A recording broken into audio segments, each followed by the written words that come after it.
నమస్తే can media ప్రేక్షకులకు స్వాగతం. నేను మీ అబ్బాయి నాయుడు. ఇప్పుడే ఒక బ్రేకింగ్ న్యూస్ తెలుస్తుంది. ఈ వీడియోలో మనం ఈ బ్రేకింగ్ న్యూస్ గురించి విశ్లేషించుకుందాం. అదేంటంటే మాచర్ల మాజీ ఎమ్మెల్యే పిన్నెల రామకృష్ణారెడ్డి అరెస్ట్. అంటే అతని నరసరావుపేట గృహ నిర్బంధంలో నరసరావుపేట జిల్లా ఎస్పీ పర్యవేక్షణలో ఉన్నటువంటి పిన్నెల రామకృష్ణారెడ్డి ముందస్తు బెయిల్ కేసు హైకోర్టులో పెండింగ్ ఉన్నది ఎన్ని రోజులు. హైకోర్టు ఈరోజు ముందస్తు బెయిల్ పిటిషన్లన్నీ డిస్మిస్ చేయడం జరిగింది. కాబట్టి పిన్నెల రామకృష్ణారెడ్డిని వెంటనే పోలీసులు అదుపులోకి తీసుకున్నారు. ఈరోజు సాయంత్రానికి కానీ రేపు ఉదయాన్ని కానీ అతని స్థానిక మేజిస్ట్రేట్లో సబ్మిట్ చేసే అవకాశం ఉంది. ఈ కేసు పూర్వాపరాలు తీసుకున్నట్లయితే ఈ మధ్య జరిగినటువంటి సాధారణ ఎన్నికల్లో మాచర్ల నియోజకవర్గంలో విచ్చలవిడిగా దౌర్జన్యాలు చేసి మాచర్లలో ఎన్నికలని అస్తవ్యస్తంగా చేయడం జరిగింది. అంటే బూతులలో దౌర్జన్యంగా తిరిగి అంటే తెలుగుదేశం పార్టీకి ఏవైతే ఫేవరబుల్గా ఉంటాయో అటువంటి బూతుల్లోకి అక్రమంగా దౌర్జన్యంగా ప్రవేశించి ఈవీఎంలు పగలగొట్టి అక్కడున్న తెలుగుదేశం పార్టీ ఏజెంట్లని ఓటర్లని కూడా బెదిరించి వాళ్ళ మీద దాడి చేయడం జరిగింది. అడ్డొచ్చిన పోలీస్ ఆఫీసర్ల మీద కూడా దాడి చేయడం జరిగింది. తర్వాత అక్కడ ఉన్నటువంటి అధికారులందరూ కూడా భయపడి అప్పుడు ఉన్నటువంటి పోలీసు వ్యవస్థ అంతా కూడా వైసీపీ కనుసన్నల్లో ఉంది కాబట్టి వెంటనే అతని మీద ఎటువంటి కేసు రిజిస్టర్ కాబడలేదు. తర్వాత కొన్ని కారణాల వల్ల కేంద్ర ఎన్నికల కమిషన్ చేసిన ఫిర్యాదుల వల్ల కేంద్ర ఎన్నికల కమిషన్ సూచనతో రాష్ట్ర ఎన్నికల కమిషన్ పోలీస్ వారు సిట్ అనే కమిషన్ వేసి దాని ద్వారా ఎంక్వైరీలో ఈవీఎంలు పగలగొట్టినట్టు కొన్ని వీడియోలు బయటికి రావటం, అప్పుడు పోలీస్ డిపార్ట్మెంట్లో కలకలం రావడం జరిగింది. వెంటనే దాన్ని కేసు రిజిస్టర్ చేయడం జరిగింది.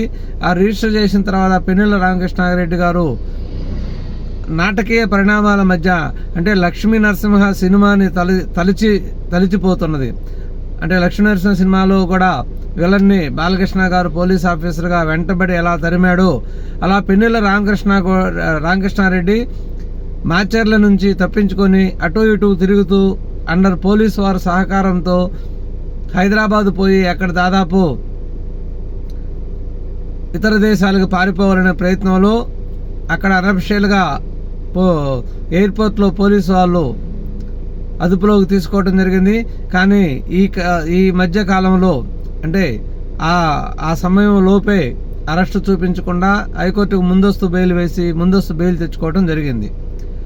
తర్వాత బాధితులైనటువంటి నంబూరి శంకర్రావు, శేషగిరిరావు, తర్వాత అక్కడ దాడికి గురైనటువంటి పోలీస్ ఆఫీసర్ అందరూ కూడా అతని మీద కేసు బుక్ చేసి హత్యాయత్నం కేసును కూడా బుక్ చేసి నంబూరి శేషగిరిరావు అనే అతను సుప్రీంకోర్టు దాకా వెళ్ళటం వల్ల సుప్రీంకోర్టు కొంత అసహనానికి గురైంది. ఏంటి ఈ విధమైన చర్యలకు అతను ఎందుకు అరెస్ట్ చేయలేదని.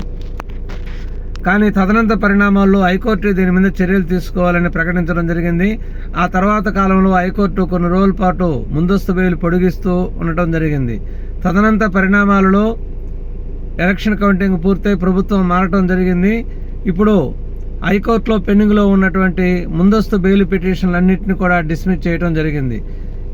దీనివలన పోలీసు వారు వెంటనే పిన్నెల రామకృష్ణారెడ్డిని అదుపులోకి తీసుకొని అతన్ని ఈరోజు సాయంకాలం లోపు నరసరావుపేటలో కానీ లేదా మాచర్లలో కానీ ఎక్కడో స్థానిక మేజిస్ట్రేట్లో అంటే జిల్లా కోర్టులో లేదా తాలూకా కోర్టులో ప్రవేశపెట్టడం జరుగుతుంది.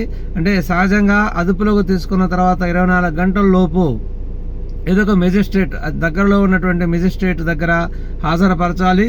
ఆ తర్వాత మేజిస్ట్రేట్ సహజంగా రిమాండ్ ఇస్తారు, 14 రోజులు రిమాండ్ ఇస్తారు. తర్వాత దీని గురించి విచారణ జరుగుతుంది. ఇప్పటికైనా హైకోర్టు మంచి నిర్ణయం తీసుకున్నది. ఇది ఎప్పుడో జరగాల్సింది అరెస్టు. ఎందుకంటే అతను సామాన్యంగా దౌర్జన్యం చేయలే. అంటే దాదాపు 20 సంవత్సరాల పాటు 2 దశాబ్దాల నుంచి మాచర్లలో ఏకఛత్రాధిపత్యంగా ఏలుతూ నాకు ఎదురే ఎవరూ లేరు, ఎవరైతే ఎదురు తిరుగుతారో వాళ్ళని కొట్టడం కానీ చంపడం కానీ జరుగుతుండేది. ఈ మధ్య కాలంలో అతను చాలా హత్యలు చేయడం కూడా జరిగింది. చంద్రయ్య అనే వ్యక్తిని, తెలుగుదేశం పార్టీ కార్యకర్తని, అతన్ని చంద్రబాబు నాయుడు మీటింగ్లో పాల్గొన్నాడని జెండాలు కట్టినాడనే ఉద్దేశంతో అతను పట్టుకొని జై వైసీపీ జై జగన్ అనమని దౌర్జన్యం చేసి, లేదు నేను జై తెలుగుదేశం అని అంటాను, అతను అడ్డం తిరగటంతో అతను ట్రాక్టర్తో తొక్కిచ్చి కత్తితో గొంతు కోసి చంపడం జరిగింది. ఇంతటి దౌర్జన్యంలో అంటే ఆంధ్రప్రదేశ్లో మాచర్ల అనేది ఒక ప్రత్యేకమైన వ్యవస్థ, అక్కడ ఒక ప్రత్యేకమైన రాజ్యాంగం. ఈ మాచర్ల పిన్నెల రామకృష్ణారెడ్డి యొక్క దౌర్జన్యాలకు కొదవే లేదు. వాళ్ళ అన్నదమ్ములు ఇద్దరు కూడా, వెంకటరెడ్డి రామకృష్ణారెడ్డి ఇద్దరు కూడా సపరేట్ రాజ్యాంగాన్ని రచించుకొని అక్కడ ఏమి చేయాలన్నా కూడా వాళ్ళకి కప్పం కట్టాల్సిందే. వాళ్ళ అనుమతి లేనిది ఎటువంటి చర్యలు జరపడానికి లేదు. టోటల్గా అధికార వ్యవస్థ మొత్తం కూడా వాళ్ళ కనుసన్నల్లో ఉంటుంది. కాబట్టి అక్కడ తెలుగుదేశం పార్టీ అభ్యర్థిగా ఎప్పుడైతే జోలకంటి బ్రహ్మారెడ్డిని ప్రకటించారో, ఎందుకంటే బ్రహ్మారెడ్డి కూడా ఒకప్పుడు మంచి రాజకీయ కుటుంబం, కానీ కొన్ని కారణాల మధ్యలో వాళ్ళు వెనకబడటం జరిగింది. జోలకంటి బ్రహ్మారెడ్డి తెలుగుదేశం పార్టీ అభ్యర్థి అయితే నేను గెలవడం కష్టం అనే ఉద్దేశంతో ఈ మధ్యకాలంలో పిన్నెల రామకృష్ణారెడ్డి యొక్క అరాచకాలు చాలా ఎక్కువయ్యాయి.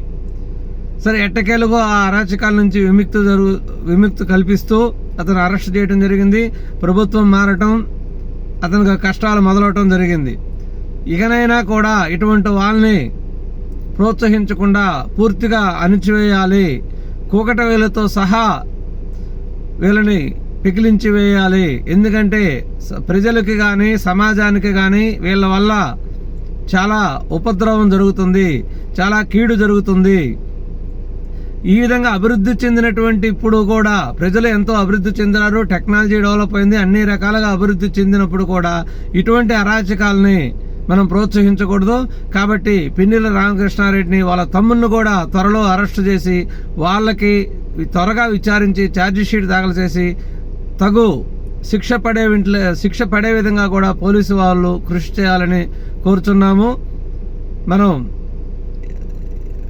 అది మిగిలిన విషయాలు తర్వాత వీడియోలో మనం పిన్నెల రామకృష్ణారెడ్డి అరెస్టు తర్వాత తదనంతర పరిణామాలు మనం మరొక వీడియోలో చర్చించుకుందాం. నమస్కారం.